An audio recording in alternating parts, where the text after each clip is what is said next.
Kabisote, gusto mo bang mag-barbecue pero ayaw mong mausukan? Pwede mong gawin ang procedure na to para sa ating Pinoy Chicken Barbecue with Java Rice.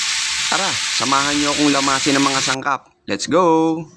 Sa isang mixing bowl, pagsamasamahin mo lang yung mga ingredients. Toyo, ketchup, paminta, kalamansi, brown sugar, bawang, paprika.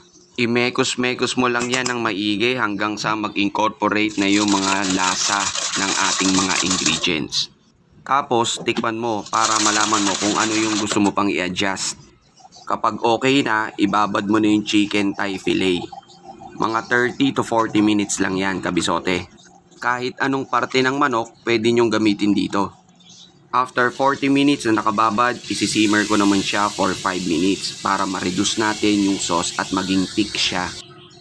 Next step, sa isang mainit na grilling pan, i-sear mo na yung mga chicken thigh fillets or any part of chicken man yan, kabisote. Ayan, di ka na mauusukan. Ideal to lalo kapag sa kondo ka nakatira. 1 minute per side, i-flip mo para pantay ang pagkakaluto. Hanggang sa ma-achieve mo yung char markings niya, mga kabisote. Diba? Napakadali at napakasimple lang ng recipe natin. Oh, ano pang hinihintay mo, kabisote? Tara, kakain na!